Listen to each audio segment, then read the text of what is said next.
Salut tout le monde et bienvenue pour cette deuxième vidéo du youtubeur de la semaine. Avant de commencer, pour ceux qui découvrent, vous pouvez tenter d'apparaître dans les prochaines vidéos, à condition d'être un membre actif du forum Entraide Vidéaste. Si cette condition est respectée, vous pourrez me proposer votre vidéo, et pour ça, tous les liens sont dans la description. Et sachez qu'il n'y a pas de limite de participation. Il est possible d'être mis en avant plusieurs fois, à condition d'être actif. Bonjour à tous, aujourd'hui je vais vous parler du roleplay dans les jeux vidéo multijoueurs. Le roleplay dans les jeux vidéo consiste à incarner un personnage, penser et parler comme si vous étiez dans le jeu.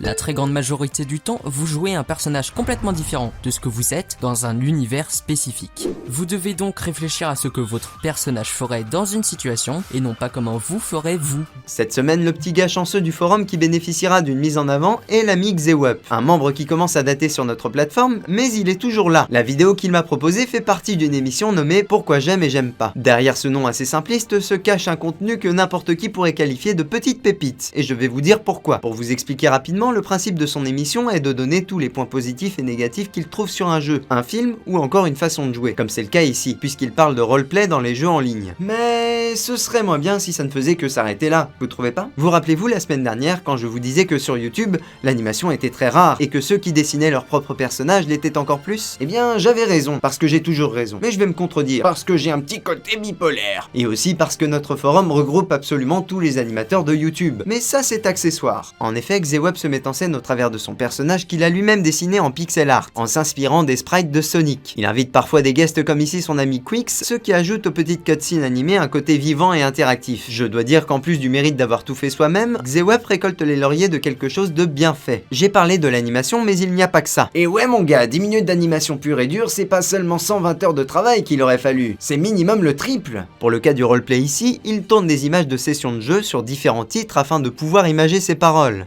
Et quelle parole! Mais avant d'en parler, je tenais à souligner un petit point qui m'a particulièrement plu dans cette vidéo. Ce sont les transitions entre deux plans, à plusieurs moments. Faites-y bien attention car c'est fluide et que c'est honnêtement super bien pensé, et super bien fait. Parlons à présent du contenu de la vidéo. Comme vous le savez, la tendance sur YouTube c'est le consommable rapidement. Quand on voit qu'une vidéo commence à faire 10 minutes, on souffle un peu dans nos moustaches.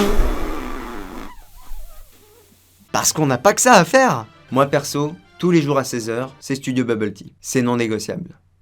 Et du coup, quand on n'est pas chaud pour regarder quelque chose d'un peu long, le sujet abordé a intérêt à être intéressant. C'est totalement le cas sur la vidéo de Xewup. On sent qu'il est vraiment passionné par le roleplay et que tout ce qu'il raconte sur le sujet, tous les points qu'il aborde, proviennent de sa propre existence, pas de ce qu'il en a entendu au cours de discussions entre potes. Pour finir, j'ai pas trouvé de défaut à sa vidéo. Je trouve que tout est vraiment bien maîtrisé et qu'il suffit de continuer sur cette voie pour améliorer ce qui est déjà solide. Comme du béton. Si vous appréciez son travail, il est important de lui faire savoir en allant regarder ses autres vidéos et en vous abonnant à sa chaîne. Et voilà, nous arrivons à présent à la fin de ce youtubeur de la semaine. J'espère qu'il vous aura plu. Je vous retrouve très prochainement pour la vidéo numéro 3.